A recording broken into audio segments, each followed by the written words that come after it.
Hi, welcome to the English Edge YouTube channel. This is Shankar.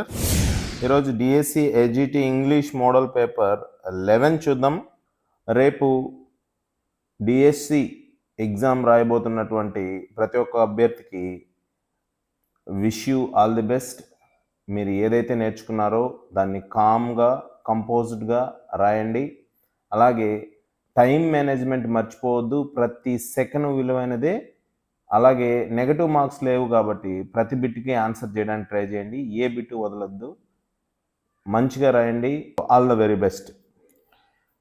Now let's begin the question paper. Who is the author of the poem a house a home from class 6 English text book? 6th class English text బుక్లో ఉన్న a house and a home అనే లెసన్ని ఎవరు రాయడం జరిగింది?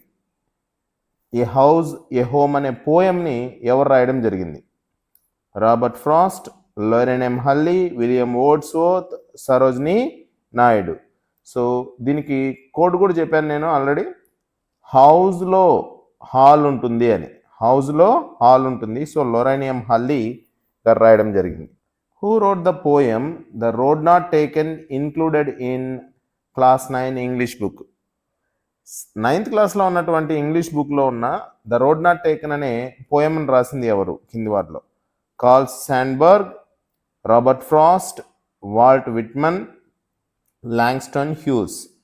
ఇందులో Robert Frost గారు the road not taken అనే పోయం రాయడం జరిగింది.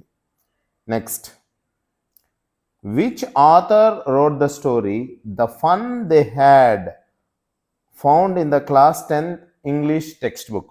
10th క్లాస్లో ఉన్నటువంటి story the fun they had అనే దాన్ని రాయాల్సిన వారు ఎవరు? కింది వారిలో ఎవరు అని.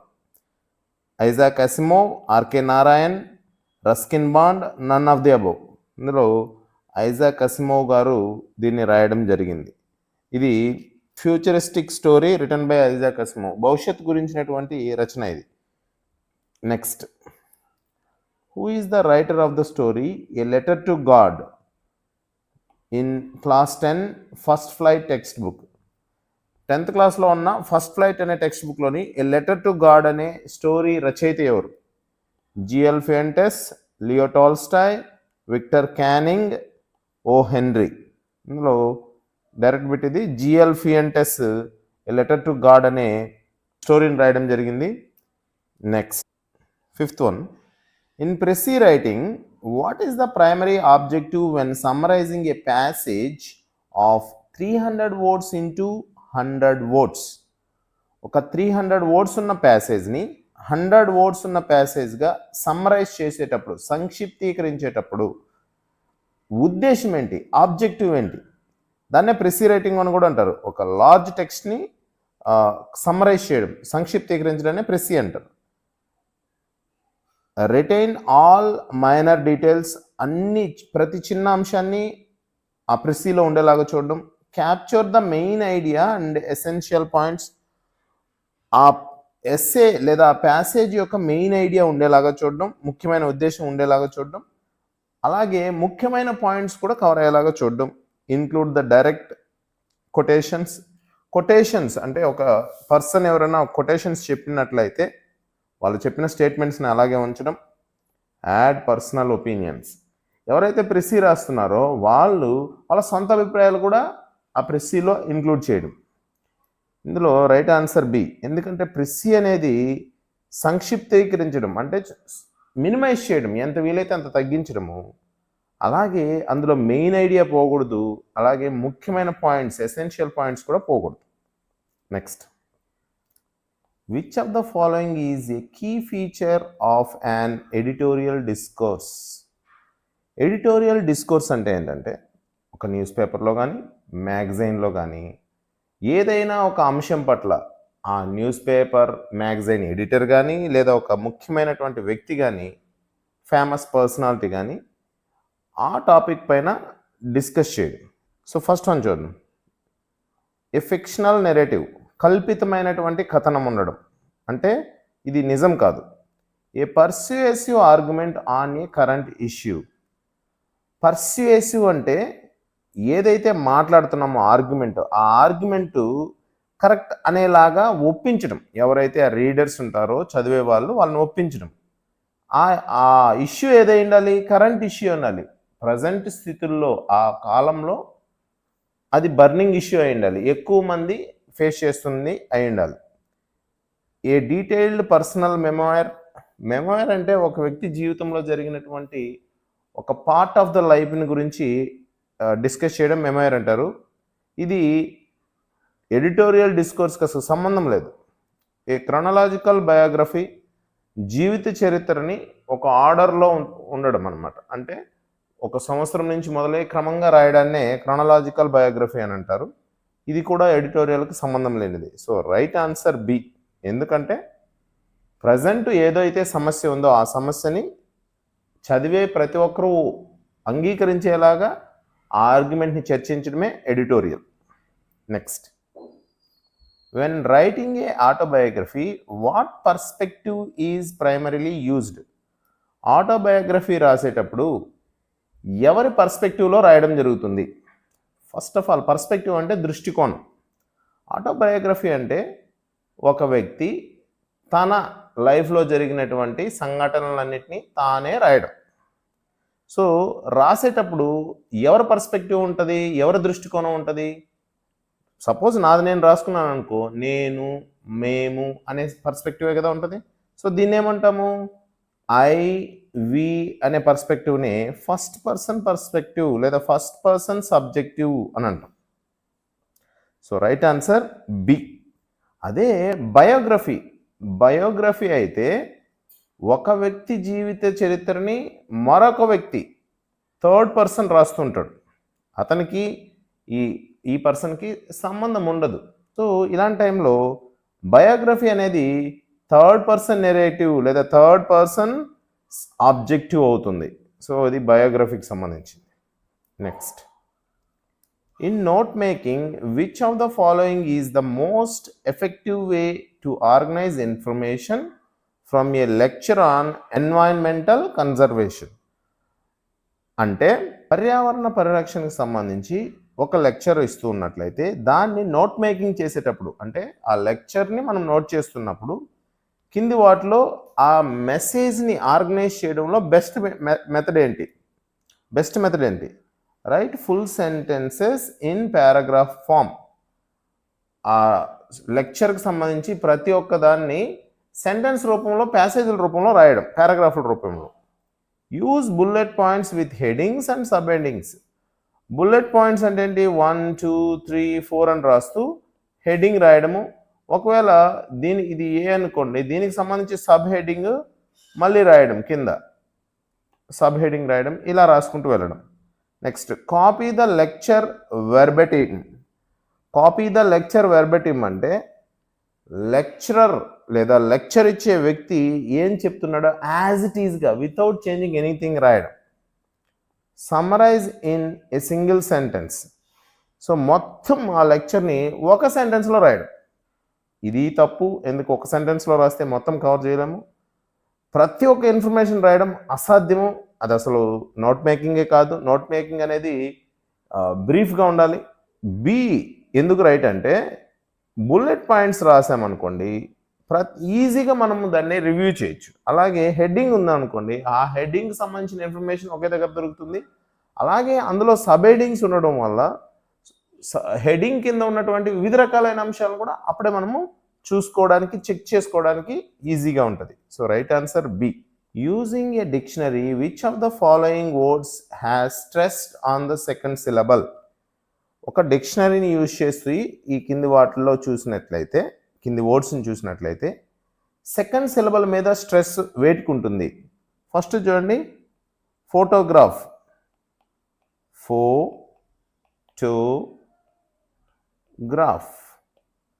ఇందులో స్ట్రెస్ ఎక్కడ ఉంటుందంటే ఫస్ట్ సిలబల్ పైన ఉంటుంది, పైన ఉంటుంది. నెక్స్ట్, డెమోక్రసీ చూడండి, డెమోక్రసీ. ఇందులో సెకండ్ సిలబల్ పైన స్ట్రెస్ ఉంటుంది. Next, beautiful. బ్యూటిఫుల్లో ఫస్ట్ సిలబల్ పైన స్ట్రెస్ ఉంటుంది. స్టేబుల్. ఇందులో ఫస్ట్ సిలబుల్ పైన స్ట్రెస్ ఉంటుంది, ఇందులో సెకండ్ సిలబుల్ పైన స్ట్రెస్ ఉండేది దేంట్లో? Democracy. So right answer B. Which word contains the diphthong sound AI? I as in by. So ఈ సౌండ్ ఎక్కడ ఉంటుంది కింది వాటిలో అంటే చూడండి, దీన్ని ఏమని పలుకుతాం అంటే బీట్. బీట్లో ఈ ఏ దగ్గర ఈ సౌండ్ ఉంటుంది. బైట్లో ఐ, అదే ఇప్పుడు మనం చూసాం కదా, ఐ సౌండ్ ఉంటుంది, బైట్. సో రైట్ ఆన్సర్ ఇది. బూట్లో ఓవో దగ్గర ఈ సౌండ్ ఉంటుంది, యు డబుల్ డాట్, ఈ సౌండ్ ఉంటుంది. బెట్లో ఈ సౌండ్ ఉంటుంది. సో రైట్ ఆన్సర్ ఏది? బి. అలాగే క్రై, బై, ఫ్లై, ఇలాంటి లైట్, ఇలాంటి వాటిలో కూడా ఈ సౌండే ఉంటుంది. Next, fill in the blank with the correct preposition. Prepositions ఏది సరైందో చూడాలి. She's allergic dash cats. Allergic with, allergic to, allergic for, allergic at లో రైట్ ఆన్సర్ అలర్జిక్ టు. అంటే అలర్జిక్ టు అంటే ఏదైనా ఒక వస్తువుకి లేదా ఒక జంతువుకి లేదా ఒక థింగ్కి అలర్జిక్ అయినప్పుడు, అలర్జిక్ అంటే అదంటే సెట్ కాదు అని అన్నప్పుడు. So allergic to cats, allergic to peanuts, allergic to brinjal, allergic to potato. So అదంటే వారికి పడదు అని. So right answer allergic to. Next, identify the parts of speech of herself in the sentence she herself for the challenge. ఇందులో హర్సెల్ఫ్కి parts of speech కనుక్కోవాలి. చూడండి, దీని meaning ఏంటంటే she prepared herself for the challenge అంటే ఆమె తనను తాను ఆ ఛాలెంజ్ కోసం ప్రిపేర్ చేసుకుంది అని. ఇక్కడ సబ్జెక్టు షీ, ఆబ్జెక్టు హర్సెల్ఫ్. అంటే ఇక్కడ సబ్జెక్టు ఆబ్జెక్టు ఒకటే, షీకి అనదర్ ఫామే హర్సెల్ఫ్. సో ఇలాంటి టైంలో హర్సెల్ఫ్ని ఏమంటామంటే రిఫ్లెక్సివ్ ప్రొనౌన్ అంటారు. సో రిఫ్లెక్సివ్ ప్రొనౌన్ ఏం చేస్తుంది? సబ్జెక్టు ఆబ్జెక్టు ఒకటేగా ఉంటుంది. అంటే ఆ పని చేసేవారు, ఆ పని తాలూకు ఫలితాన్ని రిసీవ్ చేసుకునే వాళ్ళు ఒకరే అయి ఉంటారు. ఆ టైంలో దాన్ని రిఫ్లెక్సివ్ ప్రొనౌన్ అని అనడం జరుగుతుంది. Next, complete the sentence meaningfully. By the time we arrive they dash the meeting. By అని ఇచ్చినప్పుడు ఖచ్చితంగా బైతో ఒక టైంని ఇచ్చినప్పుడు అది పర్ఫెక్ట్ టెన్స్కి లీడ్ అనమాట. ఇక్కడ by the time we arrive అని అంటే మేము అక్కడికి వచ్చేటప్పటికి, ఇది ఫ్యూచర్ టైం. మేము అక్కడికి చేరుకునేటప్పటికి ఏమైంటుంది? ఒక పని కంప్లీట్ అయి ఉంటుంది. ఇందులో పర్ఫెక్ట్ టైం ఏది ఉంది? Had finished. ఇది హ్యాడ్ ఫినిష్డ్ అనేది పాస్ట్ పర్ఫెక్ట్. పాస్ట్ పర్ఫెక్ట్ ఎందుకు కాదు? పాస్ట్ పర్ఫెక్ట్ అనేది సింపుల్ పాస్ట్తో కాంబినేషన్లో వస్తుంది, కానీ ఈ అరైవ్ అనే దానితో రాదు. ఇది ఫ్యూచర్ టైం. ఎందుకు? బై V1 అయినప్పటికీ ఇక్కడ ఫ్యూచర్ టైంని ఇండికేట్ చేస్తుంది. అది హ్యాడ్ బీన్ ఫినిషింగ్, ఇది పాస్ట్ పర్ఫెక్ట్ కంటిన్యూస్ టెన్స్, దీనికి సంబంధం లేదు. ఇది సింపుల్ పాస్ట్తో రావడం జరుగుతుంది. విల్ ఫినిషింగ్ అనేది రాకూడదు, విల్ ఫినిష్ రావాల్సి ఉంటుంది. ఇది కూడా రాంగే. విల్ హ్యావ్ ఫినిష్డ్ అనేది future perfect tense. Will have finished అనేది future perfect tense. So right answer కూడా ఇదే. So by the time we arrive they will have finished the meeting. మేము అక్కడికి వచ్చేటప్పటికి ఆ మీటింగ్ పూర్తయిపోయి ఉంటుంది, లేదా ఆ మీటింగ్ని వాళ్ళు ముగించేసి ఉంటారు అని అర్థం. So right answer D. Next, choose the correct tense to fill in the blank. సరైన టెన్స్ని కనుక్కోవాల్సి ఉంటుంది. If I dash know about the exam I would have prepared better. So ఇక్కడ ఇది ఇఫ్ క్లాజ్. ఇఫ్ క్లాజ్లో మన కండిషన్స్ ఆల్రెడీ తెలుసు. ఇది third condition. ఇఫ్లో ఏముండాలంటే థర్డ్ కండిషన్లో దాన్ని కనుక్కోవడానికి ఇక్కడ క్లూ ఉంచండి. వుడ్ హ్యావ్ ప్రిపేర్డ్, ఇది main clause. I would have prepared better అనేది మెయిన్ క్లాజ్. మెయిన్ క్లాజ్లో ఏముంది? వుడ్ హ్యావ్ ప్లస్ V3 ఉంది. ఉన్నట్లయితే ఇఫ్ క్లాజ్లో ఏ ఉండాలంటే హ్యాడ్ ప్లస్ V3 ఉండాలి. సో ఆన్సర్ ఏంటి? Had known. If I had known about the exam I would have prepared better. నాకు exam గురించి తెలిసి ఉండినట్లయితే నేను బాగా ప్రిపేర్ అయి ఉండేవాడిని అని. So right answer C. What type of sentence is although it was raining we decided to go hiking?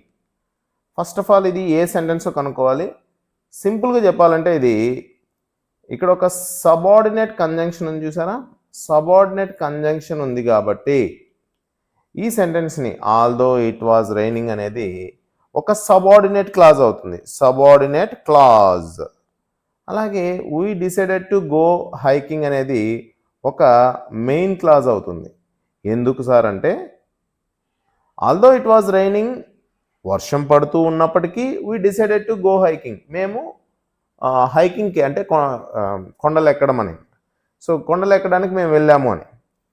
ఇక్కడ వర్షం పడుతూ ఉన్నప్పటికీ అనేది పూర్తి అర్థాన్ని ఇవ్వట్లేదు, అది మీనింగ్ కోసం ఇంకొక వాక్యం పైన ఆధారపడుతుంది. కాబట్టి దీన్ని డిపెండెంట్ క్లాజు లేదా సబార్డినేట్ క్లాజ్ అంటాం. ఒక subordinate clause we decided to go hiking, మేము హైకింగ్కి అనుకున్నాము. సో ఇది ఒక మెయిన్ క్లాజ్ అవుతుంది. ఎందుకు? పూర్తి అర్థాన్ని ఇచ్చింది కదా, పూర్తి అర్థాన్ని ఇచ్చింది ఒక మెయిన్ క్లాజ్ అవుతుంది. సో ఒక మెయిన్ క్లాజ్ ఒక సబార్డినేట్ క్లాజ్ ఉన్నట్లయితే అది complex sentence. Which of the following is an example of A compound complex sentence? Compound complex sentence అంటే రెండు మెయిన్ క్లాజులు ఉండాలి, ఒక సబార్డినేట్ క్లాజ్ ఉండాలి. చూడండి, she wanted to attend the concert, ఇది ఒక మెయిన్ క్లాజ్, ఆమె ఒక మ్యూజిక్ కాన్సర్ట్కి వెళ్ళాలనుకునింది. బట్ అనేది ఒక coordinating conjunction. She had to finish her homework, ఇది ఒక మెయిన్ క్లాజ్. ఎందుకు సార్ మెయిన్ క్లాజ్ అని ఎందుకు అంటున్నారు? పూర్తి అర్థాన్ని ఇస్తున్నాయి రెండు క్లాజులు. సో బట్ అనే కోఆర్డినేట్ కంజంక్షన్ కలిగి ఉండి రెండు మెయిన్ క్లాజ్ని కలిగి ఉంటే దీన్ని ఏమంటామంటే కాంపౌండ్ సెంటెన్స్ అంటాం. రెండు మెయిన్ క్లాసులు కలిగి ఉంది కాబట్టి. నెక్స్ట్ సెకండ్ చూడండి, హీ వాజ్ రీడింగ్, ఇది ఒక మెయిన్ క్లాజ్, ఎందుకంటే అతను చదువుతూ ఉన్నాడు. సో ఇది ఒక main clause. His sister who loves music played the piano, ఇందులో హూ లవ్స్ మ్యూజిక్ అనేది హూ అనేది ఒక సబార్డినేట్ కంజంక్షను, ఇది ఒక సబార్డినేట్ క్లాజ్ అవుతుంది. సో ఒక సబార్డినేట్ క్లాజ్ ఉంది ఇక్కడ. అలాగే his sister played the piano అనేది ఒక main clause. His sister played the music, బాగా గుర్తుపెట్టుకోండి, his sister played the music అనేది ఒక మెయిన్ క్లాజ్. సో ఇక్కడ ఒక మెయిన్ క్లాజ్, ఇక్కడ ఒక మెయిన్ క్లాజ్ ఉంది, ఇక్కడ ఒక సబార్డినేట్ క్లాజ్ ఉంది. కాబట్టి ఏమవుతుంది? రెండు మెయిన్ క్లాజులు ఉంటే కాంపౌండ్ అవుతుంది, ఒక సబార్డినేట్ క్లాజ్ ఉంటే కాంప్లెక్స్ అవుతుంది. సో రైట్ ఆన్సర్ ఇదే. నెక్స్ట్, దే అరైవ్డ్ ఎర్లీ అనేది ఒక సింపుల్ సెంటెన్స్, ఎందుకంటే ఇది ఒక మెయిన్ క్లాజ్ని మాత్రమే కలిగి ఉంది. సార్ మెయిన్ క్లాజ్ అని ఎలా తెలిసింది? పూర్తి అర్థాన్ని ఇచ్చింది కదా, దే అరైవ్డ్ ఎర్లీ, వాళ్ళు తొందరగా వచ్చారు అని. The dog barked loudly, the dog barked loudly అనేది ఒక మెయిన్ క్లాజ్. సో ఇది కూడా simple sentence. Next, choose the correct article. ఆర్టికల్ని ఎంచుకోవాలి. Alps are the popular destination for skiers, skiing చేసే వాళ్ళకి ఆల్ప్స్ అనేది చాలా ముఖ్యమైనటువంటి డెస్టినేషన్, అక్కడికే వెళ్తారు చాలామంది అని. సో ఆల్ప్స్ అనేది ఒక మౌంటైన్ రేంజ్, ఒక రేంజ్ అంటే ఒకటి కాదు, అందులో నంబర్ ఆఫ్ పీక్స్ లేదా నంబర్ ఆఫ్ మౌంటైన్స్ ఉన్నవి. సో ఎప్పుడైనా ఒక మౌంటైన్ రేంజ్, ఈ విధంగా నంబర్ ఆఫ్ మౌంటైన్స్ ఉన్నటువంటి ఒక రేంజ్ని మనం మెన్షన్ చేసేటప్పుడు దాని ముందు ఆర్టికల్ ద యూజ్ చేయాలి, definite article the. So right answer the Alps. అలాగే మన ఇండియాలో ఉన్నటువంటి ద హిమాలయాస్, అలాగే ద యాండీస్, ఇలాంటి వాటికి ముందు ద యూజ్ చేస్తాం. Next, which of the following hinders effective English learning in class room? కింది వాటిలో ఏది ఎఫెక్టివ్ ఇంగ్లీష్ క్లాస్ రూమ్ జరగకుండా అడ్డుకుంటుంది, క్లాస్ రూమ్ మంచిగా ఉండకుండా అడ్డుకుంటుంది అని? Use of interactive activities. Interactive అంటే మాట్లాడుతూ చేస్తూ ఉండేది, యాక్టివిటీస్ చేయడం వల్ల అదేం అడ్డుపడదు, ఎందుకంటే ఇంటరాక్టివ్ అనేది ఒకరితో ఒకరు మాట్లాడుతూ చేయడం అనేది మంచి ఫలితాన్ని ఇస్తుంది. Over Reliance on wrote memory, Reliance అంటే ఆధారపడము, రోట్ మెమరీ అంటే బట్టి పట్టడం మీద ఎక్కువ ఆధారపడడం. సో ఇది క్లాస్ రూమ్ మంచిగా జరగడంని అడ్డుపడుతుంది, ఎఫెక్టివ్ లెర్నింగ్కి అడ్డు ఇది. ఎక్స్పోజర్ టు డైవర్స్ టెక్స్ట్, అంటే వివిధ రకాలైనటువంటి టెక్స్ట్ని చదవడానికి అవకాశం కల్పించింది. For example magazines, stories, readers, novels ఇలాంటివి. సో ఈ విధంగా చేయడం వల్ల ఏమవుతుంది, లెర్నింగ్ బాగా జరుగుతుంది. ఇది కూడా మంచిది. ఎంకరేజింగ్ పీర్ కొలాబరేషన్, విద్యార్థులు ఒకరితో ఒకరు కలిసి నేర్చుకునేలాగా చేయడం, ఇది కూడా మంచిది. సో ఇందులో అడ్డుపడేది బి, బట్టి పట్టడం. What is a significant challenge in teaching English as a second language in multilingual class room? Multilingual class room అంటే ఒక లాంగ్వేజ్ కంటే ఎక్కువ లాంగ్వేజ్ మాట్లాడేటటువంటి విద్యార్థులు ఉన్నటువంటి క్లాస్ రూమ్లో ఇంగ్లీష్ని సెకండ్ లాంగ్వేజ్గా టీచ్ చేయడంలో సమస్య ఏంటి, ఛాలెంజ్ ఏంటి? Uniform learning pace among students, విద్యార్థులందరూ ఒకే విధంగా చదవడం వల్ల, ఒకే వేగంతో చదవడం వలన ఇది ఏం సమస్య కాదు, ఇది మంచిదే. ఇది interference of mother tongue, yes this is the challenge. పిల్లలు ఏమవుతారు, వాళ్ళకి అర్థం కానప్పుడు మదర్ టంగ్ యూజ్ చేస్తారు. ఎప్పుడైతే మదర్ టంగ్ యూజ్ చేస్తామో ఇంగ్లీష్ లాంగ్వేజ్ అనేది వెనకబడిపోతుంది. సో ఇదే ప్రాబ్లం. మదర్ టంగ్ అనేది ఆటోమేటిక్గా మనము యూజ్ చేసేస్తాం మనకు తెలియకుండానే. ల్యాక్ ఆఫ్ టెక్స్ట్ బుక్స్, పుస్తకాలు లేకపోవడం ఇది సమస్య కాదు. ఓవర్ ఎంఫసిస్ ఆన్ గ్రామర్, ఎక్కువ గ్రామర్ పైన ఫోకస్ పెట్టడం. ఇక్కడ ప్రధానంగా ఏం చెప్పారు, మల్టీలింగ్వల్ క్లాస్ రూమ్లో అన్నారు కాబట్టి మదర్ టంగ్ యూసేజ్ అనేది right answer. Next, what is a key feature of the communicative language teaching approach? Communicative language teaching అప్రోచ్లో ముఖ్యమైనటువంటి ఫీచర్ ఏంటి, ముఖ్యమైన అంశం ఏంటి? Focus on grammar drills, grammar rules పైన ఎక్కువ డ్రిల్లింగ్ ఇవ్వడం, పదే పదే చదివించడం, వినిపించడం అని. Emphasis on real life communication and interaction, నిత్య జీవితంలో మనకు ఎదురయ్యేటటువంటి వివిధ రకాలైన అంశాలపైన కమ్యూనికేషన్ని చేయించడం, ప్రాక్టీస్ చేయించడము, ఒకరితో ఒకరు ఇంటరాక్ట్ అవ్వడం అంటే మాట్లాడడం. ఇదే కమ్యూనికేటివ్ లాంగ్వేజ్ టీచింగ్ అప్రోచ్ యొక్క core theme. Next, reliance on translation. Translation అంటే ఇంగ్లీష్ నుంచి తెలుగులోకి మార్చి చెప్పడం, దానిపైన ఆధారపడడం. టీచర్ సెంటర్డ్ ఇన్స్ట్రక్షన్స్, టీచర్ కేంద్రీకృతంగా ఇన్స్ట్రక్షన్స్ ఉండడం. So right answer B. Thank you so much for watching this video. Hope you liked it.